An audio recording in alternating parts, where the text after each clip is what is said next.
우리는 지지난 주일날 다윗에 대해서 생각을 해가면서 다윗의 죄가 초래하는 두 가지 결과가 있었다라고 하는 말씀을 드리면서 그 하나는 죄책이고 하나는 오염이라고 하는 말씀을 드렸어요. 여러분들이 그게 이제 말씀을 드리니까 기억이 나시죠, 그죠? 사람이 죄를 지면 죄에 대해 책임을 지는, 말 그대로 형벌을 받아야 되는 이런 문제가 발생하게 되고, 또 하나는 그냥 단순하게 형벌을 치루었다고 문제가 끝나는 것이 아니라 죄를 짓는 사람의 주변을 더럽히는 여러 가지 문제들이 함께 수반되어 있기 때문에 죄의 책임을 진 후에도 그 문제들을 통해서 고통을 받는 일들이 있기에 우리가 죄를 조심해야 된다라고 하는 말씀을 드린 적이 있었습니다. 다윗은 분명히 하나님의 은혜로 죄 용서함을 받았습니다. 죽어 마땅했던 다윗이 죄의 용서함을 받았으니까 모든 문제가 풀어졌으면 좋겠지만 그렇지는 못했어요. 다윗은 인생길에서 너무나 소중한 많은 것들을 상실하게 되었던 것을 우리가 알 수가 있는 겁니다. 다윗이 죄를 통해서 이제 그 이후에 용서를 받았지만 상실한 것 중에 하나가 권위라고 생각이 돼요. 권위.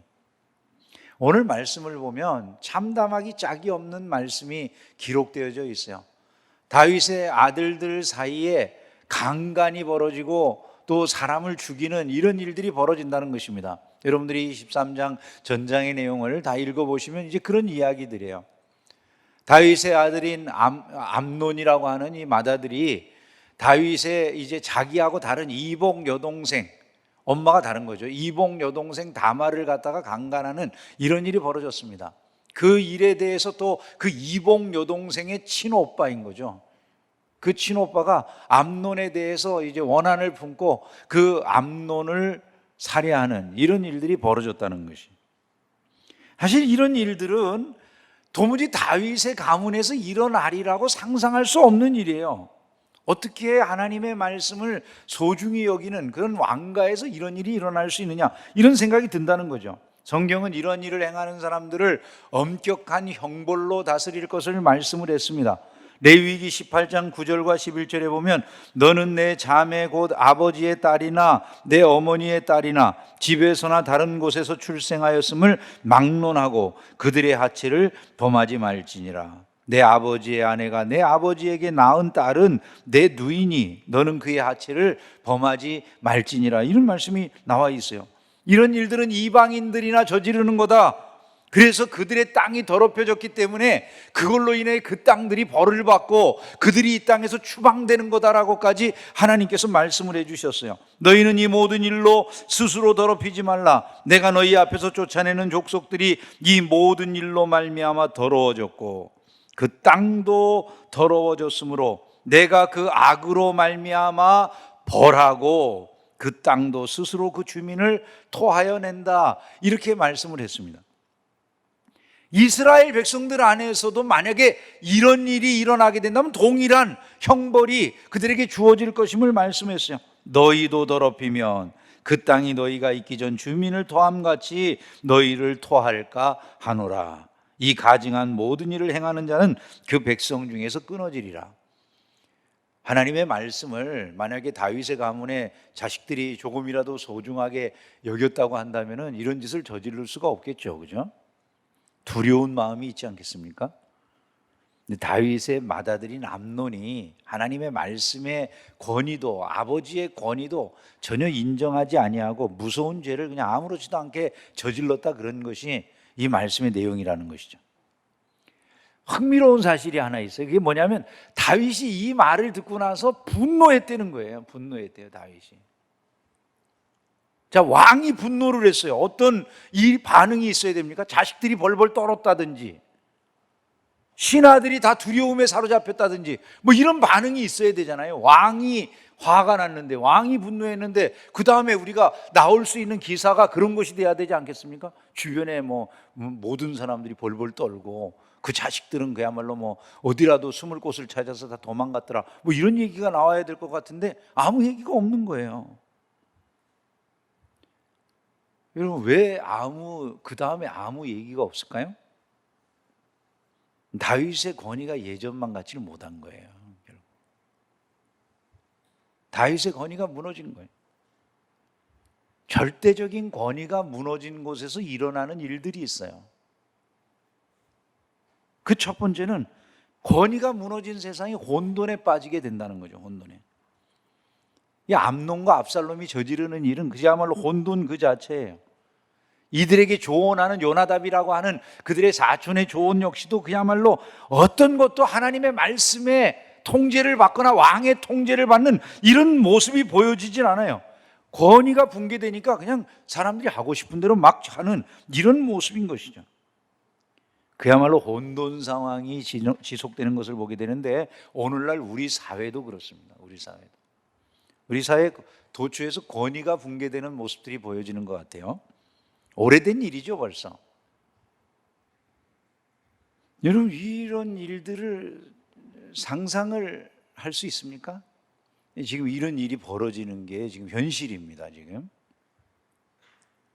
다행히 지금 여기는 그래도 뭐 교육 특구니 뭐니 교육에 대한 관심도 많고 부모님들이 신경을 많이 쓰셔서 그런지 뭐 저 정도는 아니지만 지금 시골 학교라든지 이런 데 일어나고 있는 이런 현상, 특별히 저 선생님의 경우에는 기간제 선생님이셨기 때문에 학생들과의 사이에서 무슨 갈등의 문제가 있거나 그러면 그 다음에 아예 그냥 선생님 자체가 임용이 안 되니까 그것을 두려워해 가지고 저런 학생들한테 아무런 지도를 할 수가 없는 상황이 되는 거예요.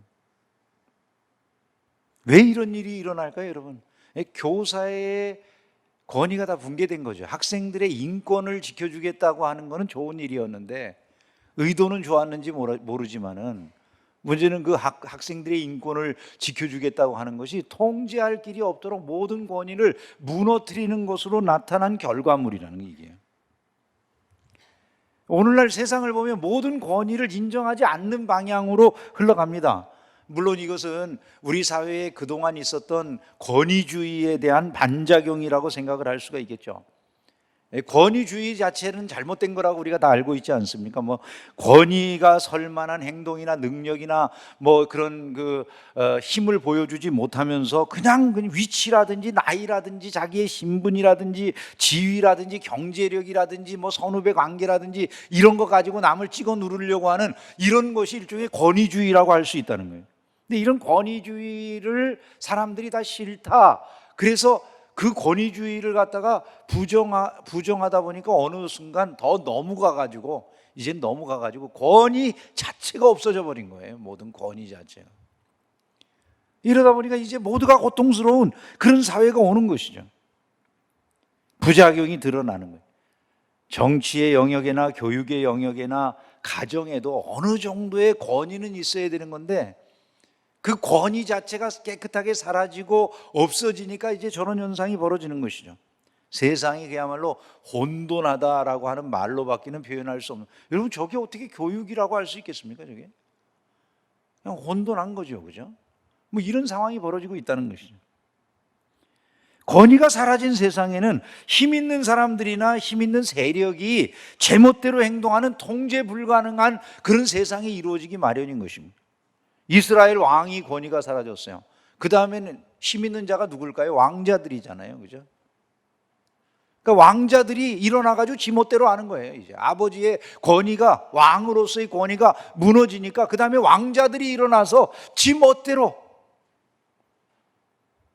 무슨 짓을 해도 도무지 통제가 안 되는 이런 세상이 이루어지게 되더라는 것이죠. 세상에 어떻게 아들이 딸을 갖다가 아버지의 배다른 그 딸을 강간을 하는 이런 일이 다윗의 왕국에서 일어날 수가 있냐는 것이죠. 그 형을 그렇다고 해가지고 또 죽이는 일을 자기 마음대로 결정해서 죽이는 일을 그 형제간에 행한다 그 말이죠. 권위가 사라진 세상에 이처럼 서로 간에 힘을 가진 사람들이나 세력들이 서로 제멋대로 행동하면서 대립하고 싸우고 서로를 적으로 만드는 이런 일들이 벌어지기 마련이다. 그게 지금 우리 사회에서도 일어나는 일이라는 것이죠. 우리가 살고 있는 이 현실의 세상도 권위가 붕괴되니까 일어나는 많은 문제들이 있다고 생각이 됩니다. 한동안 지난 30년 동안 미국이 세계 제1의 힘을 가지고서 일종의 그 권력과 권위를 행사해 왔어요, 그죠?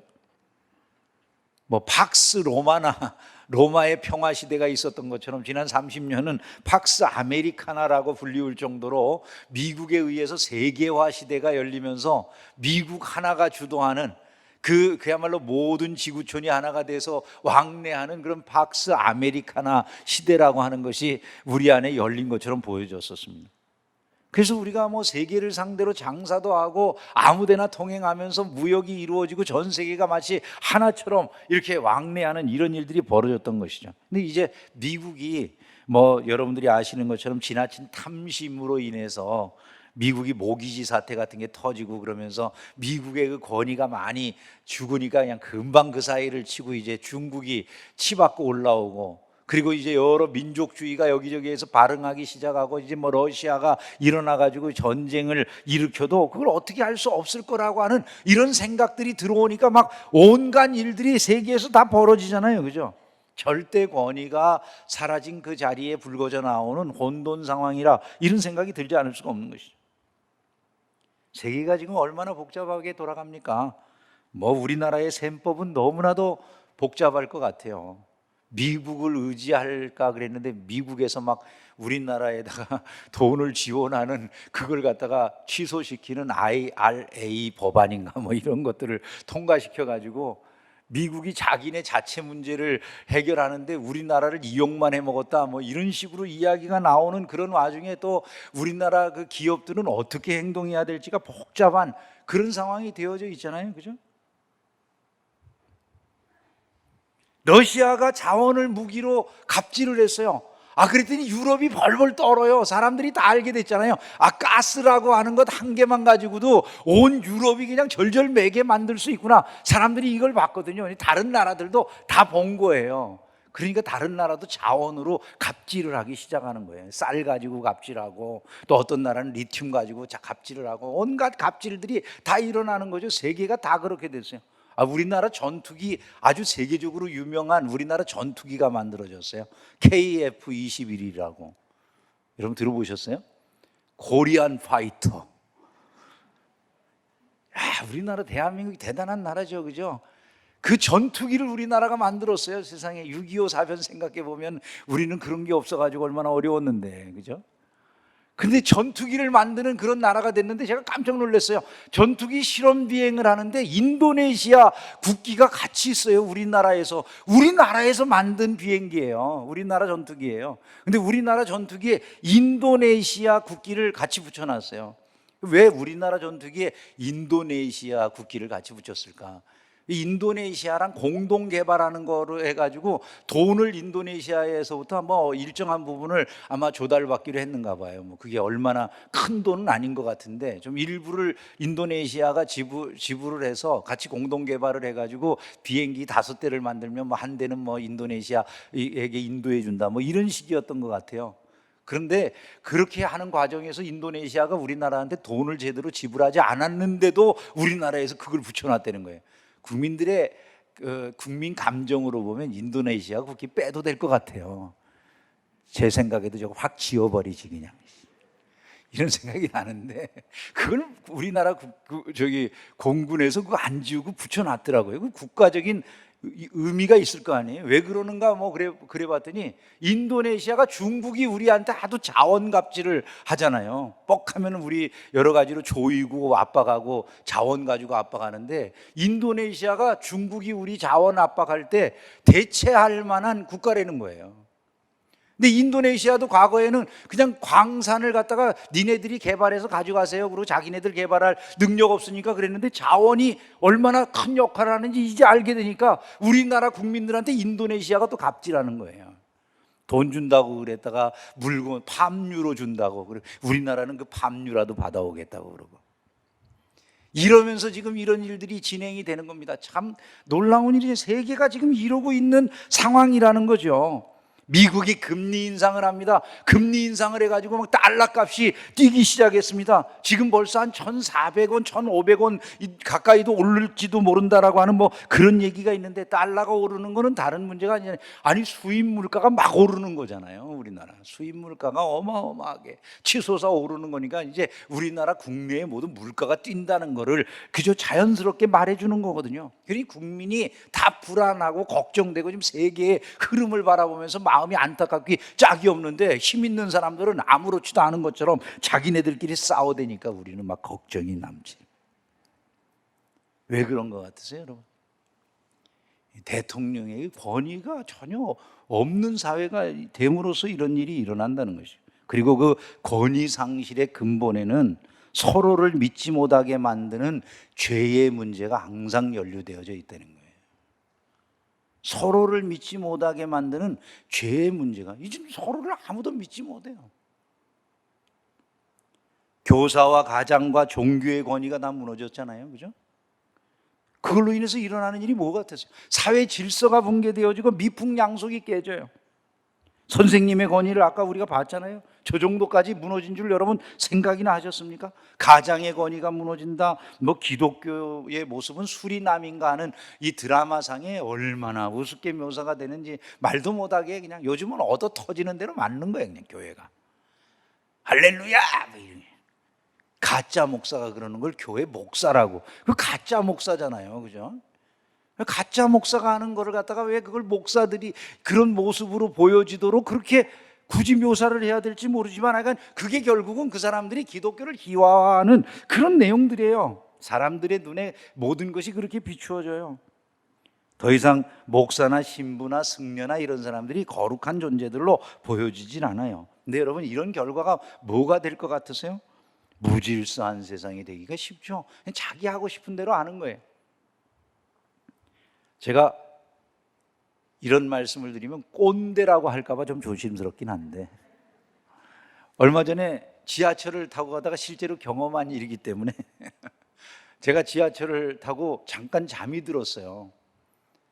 종로 5가 뭐 그 해화동 이런데 그 총회 사무실이 있어서 자주 나가게 되니까 나가는 길에 이제 잠깐 그 잠이 들었는데, 눈을 이제 잠자다가 갑자기 이제 뭐 어디쯤 됐을까 좀 깜짝 놀래서 깨잖아요. 번쩍 눈을 떴는데 앞에 보고서 다시 눈을 화들짝 감았어요, 제가요. 깜짝 놀래가지고.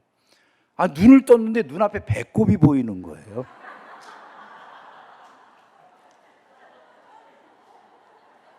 얼마나 당황스러웠던지 제가.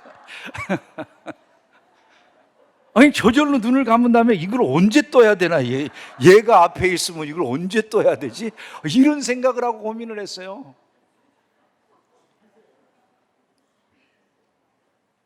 여러분 한번 생각을 해보세요. 이게 통일이 되질 못해요. 제 나이에 이른 사람들이 옷에 대해서 가지고 있는 개념하고 지금 그 20대쯤 돼 보이는 그 청년들이 가지고 있을 옷에 대한 개념이 너무나 다른 거예요. 그 청년들이 내가 내 옷 내 마음대로 입는데 뭐 도대체 세상이 왜 무슨 상관이야 이러고 생각하겠죠, 그죠? 근데 제 생각에는 그게 안 되는 거예요. 그 통일을 이룰 만한 무슨 서로 간의 토론이나 뭐 가치 토론이나 이야기도 하나도 없이 세상은 마구제비로 변해가는 거예요. 그걸 통지할 방법도 없어요. 무엇이 옳은지 그른지를 이야기할 만한 기준이 없어요. 그러니까 서로 간에 공격할 수 있는 거예요. 이게 잘못됐다.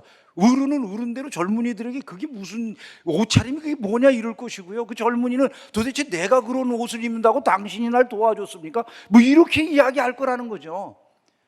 이런 것이 그냥 계속 가면 그 혼돈 상황 속에서 세상이 서로를 비난하는 모습으로 이 세상이 제대로 설 수가 없다는 거예요, 자연스럽게. 결국 사람들은 자신이 가진 힘과 세력으로 각자의 욕망을 이루려고 다투는 이런 아비규환 같은 세상으로 점점 밀려가게 되어 있다는 것이죠. 사람들은 권위가 사라진 세상에서 결국 각자 도생을 하면서 자기 힘이나 자기와 함께하는 세력의 힘을 의지해서 살아가게 되는 것입니다. 그거에만 열심히 있어요. 뭐가 진리냐, 뭐가 사실이냐 이런 데는 아예 관심이 없어요. 사람들은 법이나 도덕도 이제는 상대화 시켜버려요. 절대적인 건 없다고 생각을 하는 거죠. 그래서 자기 기준만 남는 거예요. 왜냐하면 모든 권위가 사라지니까 내 기준 말고는 옳은 게 없잖아요. 그래서 결국은 서로를 비난하는 끝까지 고통스러운, 각자에게 고통을 주는 이런 사회가 될 수밖에 없다는 것이고, 문제가 있을 때 사람들은 자기의 모든 것들을, 자기의 뜻을 이루기 위해서 결국 무리지어서 데모를 해야만 해결이 된다고 생각을 하는 거죠.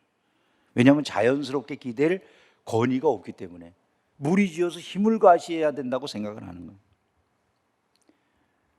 결국 이렇게 권위가 상실된 사회가 초래하는 것은 엄청난 삶의 고통이라고 하는 점을 우리가 반드시 인식을 할 필요가 있다는 것입니다.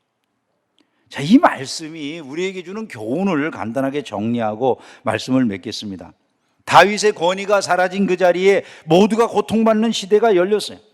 평화로웠던 그 세상에 갈등과 분쟁이 일어나게 되어지고 온 세상이 흔들리기 시작했습니다. 우리가 살고 있는 이 시대도 비슷한 그런 과정들을 지금 밟아가고 있는 중이라고 생각이 됩니다. 우리가 그러면 이 시대를 새롭게 하려면 어떻게 해야 되겠습니까? 먼저 우리가 해야 될 일은 우리 모두가 따라야 될 절대적인 권위를 찾아서 회복해야 된다는 것이죠. 안타까운 게 우리나라는 요즘 법률조차도 더 이상 절대적이라고 생각이 안 되는 것 같아요. 이념의 차이에 의해서 상대방의 결정을 받아들이지 않는 거예요. 그럼 이것이 초갈등 사회라고 말할 수밖에 없는 그런 사회의 모습을 이루어내는 것이죠.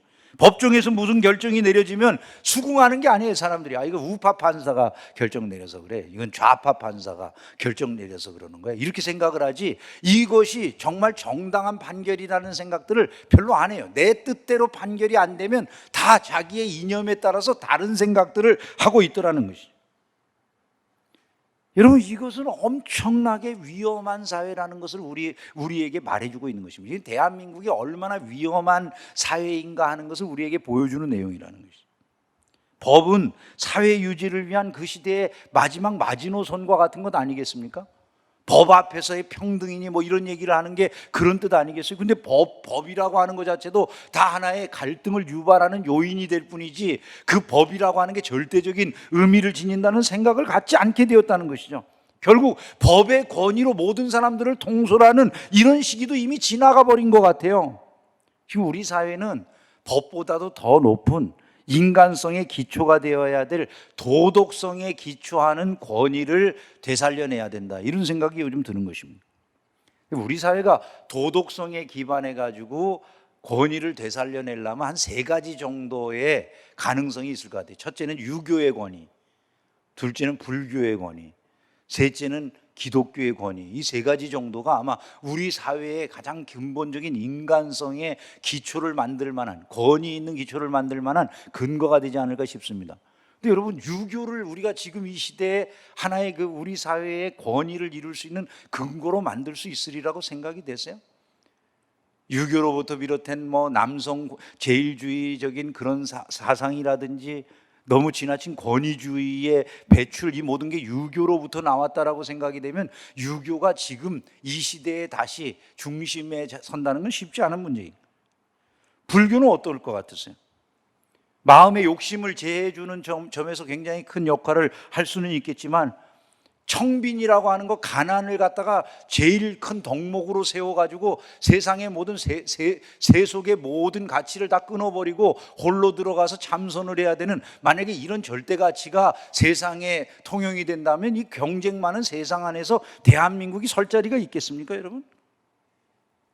제 생각에는 다른 가치라는 게 설 자리가 없어요, 사실은 이 시대에. 우리 대한민국에서 지금 의지할 만한, 우리나라의 가장 근본으로 삼아야 될 정신적 가치의 기초, 도덕성의 기초, 권위의 기초가 될 것은 다른 것이 아니라 결국 기독교적 가르침이라는 거예요. 이것이 자유민주주의 세계의 기본 질서를 이루는데 가장 중요한 역할을 한 것이 또 사실이기도 하고 말이죠. 그래서 우리가 이 길로 돌아가는 것이 가장 좋다, 저는 그렇게 믿습니다. 권위를, 말씀의 권위를 받아들이고 인정하는 그 자리로 돌아가서 거기서부터 새로운 도덕적 질서를 만들어내는 일들을 해서 그 권위가 인정될 때 비로소 이 사회의 미래가 있을 수 있다, 이런 생각이 든다는 것이죠. 우리는 성경이 우리의 삶을 이끌 가장 권위 있는 교훈이다라는 사실을 깨달아야 됩니다. 세상의 어떤 제도나 어떤 사람이나 이 시대의 어떤 가치가 우리 삶의 기준이 되지는 못해요. 그게 보이질 않아요. 모든 권위들이 다 부정되어 버렸어요. 근데 이대로 갈 수는 없어요. 반드시 어떤 권위를 되살려 내야 돼요. 거기에 중심에 기독교적 교훈의 핵심이 되는 말씀이 있어야 된다는 것이죠. 왜 그러냐면 이것만 변하지 않는 절대 진리이기 때문이에요. 여러분, 하나님의 말씀은 변하지 않는 진리임을 믿으시기를 주님의 이름으로 축원합니다. 그래서 우리는 말씀의 교훈으로 돌아가야 되는 거예요. 십계명과 같은 것, 여러분, 이것이 사람을 가장 윤리적이고 도덕적인 삶을 살도록 만드는 것이 아니겠습니까? 그 십계명을 통해서 우리가 서로를 존중히 여기는 이런 사회를 만들어낼 수 있는 게 아니겠어요? 위에 권세가 있다는 것을 알고 아무리 높은 자리에 올라가는 사람이라 할지라도 자기를 조심하고 절제하도록 만드는 이런 일들이 가능해지지 않겠습니까? 이것이 바로 하나님의 말씀을 통해서 우리 사회를 새롭게 하는 그런 길이 된다는 것이죠. 말씀이 절대적인 권위를 회복하고 이 시대의 정신을 다시 지배하게 될 때 비로소 우리나라가 기초가 흔들리지 않는 단단한 나라, 오랜 시간 그 땅에서 살아가는 국민이 행복한 안정된 나라로 세워질 수 있다, 저는 그렇게 믿습니다. 우리 그리스도인들은 이 시대에 성경의 권위를 드러냄으로써 세상의 빛으로서의 삶을 살 사명이 있다는 것을 우리가 잊으면 안 되는 것입니다. 말씀의 가치가 지금이야말로 빛을 발할 때라고 저는 생각이 돼요. 우리 기독교인들이 자신의 신앙이라든지 자신의 모든 이 도덕적 삶이라고 하는 게 교회 안에만 머무는 걸로 착각할 때가 많아요. 근데 기독교인들의 신앙은 교회 안에만 머무는 것이 돼서는 안 돼요. 왜냐하면 주님이 우리에게 말씀하실 때 너희는 세상의 빛이라, 너희는 세상의 소금이라고 말씀하시기 때문에 저와 여러분들은 세상을 비춰줄 책임이 있고 세상의 부패를 막을 책임이 있는 사람들이라는 걸 믿으시기를 주님의 이름으로 축원합니다. 그래서 그 일들을 우리가 하려고 애를 써야 된다는 것이죠. 정치인들은 자신들이 서 있는 국회에서, 학자들은 강단에서, 교사는 학교에서, 회사원은 자신의 일터에서, 목사는 교회에서 하나님의 말씀이 드러나도록 하는 삶에 열심을 내야 된다는 거예요. 세상은 그걸 기뻐하지 않을 거예요. 왜냐하면 세상은 결국 마귀의 권세가 지배하는 그런 곳이니까 이 세상이 우리가 그런 일을 한다고 해서 환영해 주거나 축하해 주거나 그러진 않아요. 그러나 우리가 세상의 빛으로서의 역할을 계속해서 나가다 보면 세상에 변화를 줄 수 있다는 이 믿음을 우리가 포기하면 안 되는 것입니다. 왜냐하면 주님이 결국 우리를 그렇게 세우셨기 때문이라는 것이죠. 오늘날 가장 큰 어려움은 기독교인들이 과거와 같은 존중심을 갖고 있지 못하다는 거예요. 존중의 여김을 받지 못해, 기독교 자체가. 그것은 우리의 잘못 때문인 경우가 많이 있었어요. 우리 기독교의 잘못, 우리가 더 도덕적이지 못하고 더 하나님 앞에서 건강한 삶을 세상이 바라보면서 저 사람들을 믿을 만한 사람들이라고 인정할 만한 그런 삶을 살지 못한 것이 많은 원인을 제공했어요. 굉장히 안타까운 일이죠. 그럼에도 불구하고 우리가 잊지 말아야 될 것은 지금 또다시 우리는 회개의 자리로 나아가야 된다는 것이. 그리고 돌이켜서 말씀의 권위가 되살아나도록 하는 일에 우리가 최선의 노력을 기울여야 된다는 것이죠. 안타까운 게 크리스찬이라고 하지만은 하나님의 말씀의 권위를 전혀 인정하지 않는 다윗의 아들들과 같은 이런 마음으로 살아가는 사람들이 너무나도 많이 있다는 것이죠. 여러분, 하나님의 말씀이 정말 우리 안에 역사하고 있습니까? 회개하고 그 말씀의 권위가 다시 되살아나게 하는 이 일에 우리 모두가 다 매진하기 시작한다면 아직도 대한민국은 여전히 주님의 은혜와 축복을 풍성히 받을 기회가 있는 나라인 줄로 믿습니다. 저와 여러분들이 그러한 일들을 하는데 부름을 받았다는 사실을 항상 기억을 해야 된다는 것이. 마지막으로 한 가지만 더 말씀을 드리면, 무너짐의 시간에 절망하지 말고 인내해야 된다는 거예요. 다윗의 삶이 다 무너졌어요. 그러죠. 도대체 얼마나 부끄러운, 이보다 더 많은 부끄러움을 어디 당할 게 있겠습니까? 그죠? 그런 그 많은 고통을, 자식들로 인한 고통을 고스란히 감내해야 됐어요. 말로 표현하기 어려운 일이었을 거라고 생각이 돼요. 아마 그 당시에 다윗의 마음을 어떻게 표현할 길이 없을 것 같아요. 하지만 그런 그 상황에서 다윗이 보여주는 그 삶의 모습은 아주 분명하게 우리에게 증거되고 있어요. 그게 뭡니까? 그는 상황이 그토록 절망적인데 그렇다고 절망하지 않아요. 그렇게 삶이 고통스럽지만 삶을 포기하지 않아요. 끝까지 인내해요. 고통을 다 감내하면서 그 고통의 마지막 하나까지 다 맛보는 이런 자세를 취해요. 여러분, 우리가 해야 될 일이 그런 거라는 거예요. 다윗이 그렇게 할 수 있는 이유는 뭘까요? 결국 다윗은 하나님께서 자기를 용서하셨고 결국 하나님의 긍휼과 자비가 자기에게 임한다는 사실을 끝까지 믿고 의지하고 전진한 거예요. 우리가 연약한 것도 많고 부족한 것도 많이 있죠. 그러나 결국 그리스도인이 기댈 것은 하나님의 영원한 긍휼과 자비밖에 없다는 것을 믿으시기를 주님의 이름으로 축원합니다. 그래서 그 속에서 인내하는 거예요. 결국 다윗을 용서하신 하나님께서는 그의 삶의 긍휼의 손길을 베푸시는 거예요. 다윗의 삶이 회복이 되는 것입니다. 하나님의 뜻을 그를 통해서 이루시는 거예요. 여러분 한번 생각을 해보세요. 다윗의 삶이 완전하게 회복되었다는 걸 뭘로 알 수 있습니까? 하나님이 그를 향해 이 말씀을 주시잖아요. 내 마음에 합한 사람이라. 여러분, 이게 그의 인생에 대한 하나님의 평가인 거예요. 어떻게 그 엄청난 죄와 허물을 지닌 사람이 이런 소리를 듣는 자리에 설 수 있겠습니까? 하나님께서 그 모든 과정을 인내하면서 버텨낸 다윗에게 이 사람 다윗이 내 마음에 합한 사람이라고 그래요. 이스라엘 역대 왕 중에 가장 하나님의 마음을 흡족하게 해드린 최고의 왕, 누구라고 평가받습니까? 다윗이라고 평가가 되는 거예요. 하나님이 그를 그 자리에 세우신 줄로 믿습니다. 그러므로 우리가 해야 될 일이 그거예요. 우리의 삶에 연약한 부분도 있고 부족한 부분도 있죠. 우리도 넘어질 때가 많이 있죠. 하나님이 계시고 그분은 용서의 하나님이시고 긍휼과 자비의 하나님이시기 때문에 우리가 모든 죄와 허물을 그리스도 예수로 말미암아 다 용서함을 받은 사람으로서 끝까지 하나님의 품 안에서 믿음을 지키고 이 신앙의 길을 경주하다 보면 어느 날 우리를 향해 주님께서도 이 말씀을 동일하게 허락하여 주실 거라는 그 사실을 믿음으로 전진해야 된다는 거예요. 매일매일 인내로 주의 말씀이 우리의 삶에 역사하도록 힘을 쏟는 삶을 사시기를 주의 이름으로 축원합니다. 그리고 여러분에게 주어진 그 말씀의 빛을 세상에 비추는 일들을 감당하셔야 돼요.